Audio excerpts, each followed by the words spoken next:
Hey girl, it's Miss Kibibi, and I am super excited to be showing you guys this protective style that I did really quickly. This is actually one of the wigs from my wig line. This wig is 2 years old.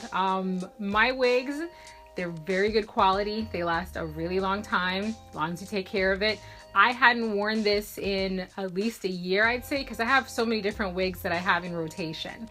So anyway, I don't want this to go too long, but yeah, so I pulled out this wig. I had cut bangs on it previously, and I pulled out my Curlformers. So in this video, I'll be showing you guys how I use the Curlformers to style the wig and just do like a really quick 3-week protective style. So let's go ahead and get started. So this is the 18-inch kinky straight wig.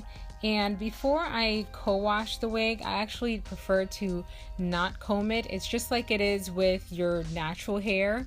You don't want to comb it when it's completely dry. So the first thing I'm going to do is to wet it with some water and then add some conditioner.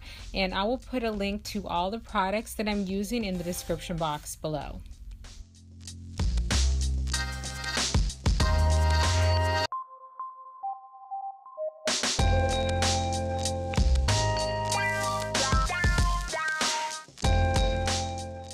Alright, so after I've rinsed it out, I'm just taking the Denman brush, and this is the point that I detangle it.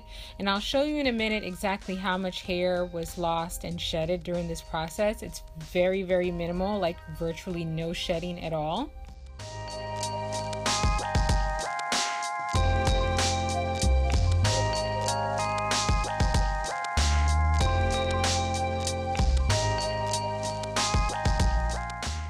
Next, I'm just using a t-shirt to squeeze out some of the excess water before I then use my leave-in conditioner. This wig is 100% human hair, so I definitely treat it with good quality products just like I would with my real hair.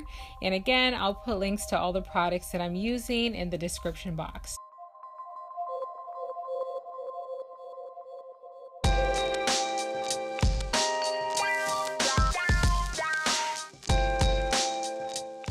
So the first thing I'm doing now is I'm adding a bit of gel to the hair, and I'll, throughout the process of putting in the Curlformers, add some gel to each section, re-wet each section, and gently comb it through. The gel that I'm using, again, I'll put the link in the description box below.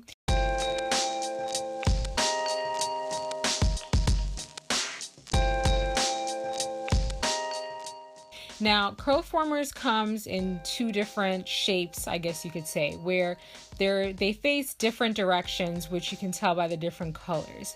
For me personally, I like it when my curls go out away from my face versus curling in towards my face. So I will put different colors on either side of the wig, depending on the direction I want the curls to go. Now, the other thing I do is I always alternate whichever Curlformer I'm using. So you'll see me use pink and orange, and then also when I go to use the bigger sizes, I do the same thing.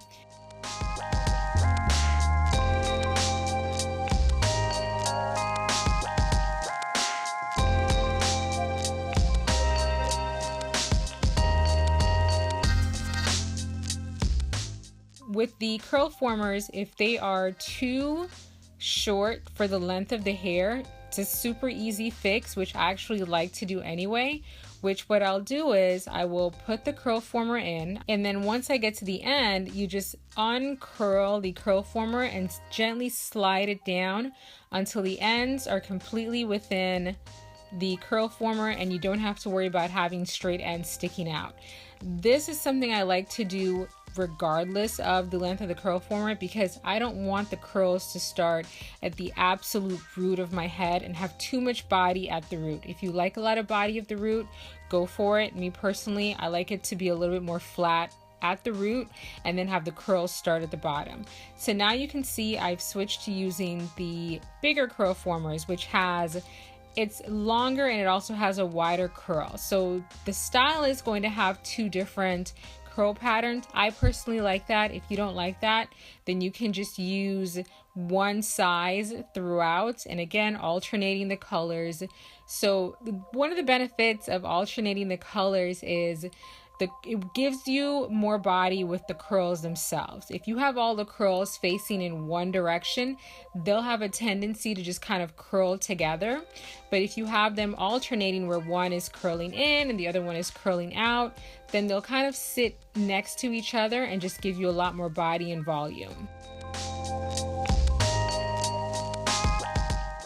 And here it is, it's all done. So you can see how I leave the top and a little bit throughout the back parts where it's not, the curl formers are not starting exactly at the roots. Okay, so I let the hair dry overnight. I did use my blow dryer for about 30 minutes just to get the roots part thoroughly dried throughout the night. One of the cool things about the curl formers is it does help the hair to dry much faster. So now I'm just very gently finger separating the curls. So here's my super easy braid pattern. I do one cornrow going across my nape, and then I do 8 cornrows going back, connecting each one to the next one, so I only end up having one tail. Now I put on my wig cap, and then now it's time for me to put on the wig. I like to keep my wig a little bit looser, so I use just 2 loose bobby pins behind my ear to keep it secure, and it feels secure without feeling too tight and without putting any pressure or tension on my edges or the perimeter of my head.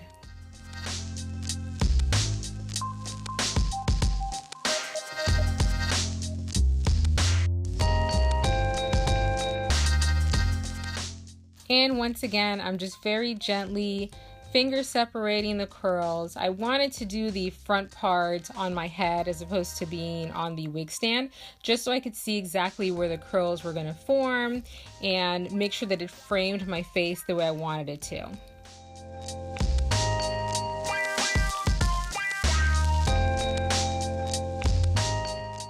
And that's it. Thank you so much for watching. I hope this video was helpful. Please remember to subscribe to my channel and also turn on the notifications so you find out when I post new videos. If you like this video, give it a thumbs up and leave a comment below and let me know what your favorite tip was that you learned from this video. All right, I'll see you guys next time. Kisses. Bye.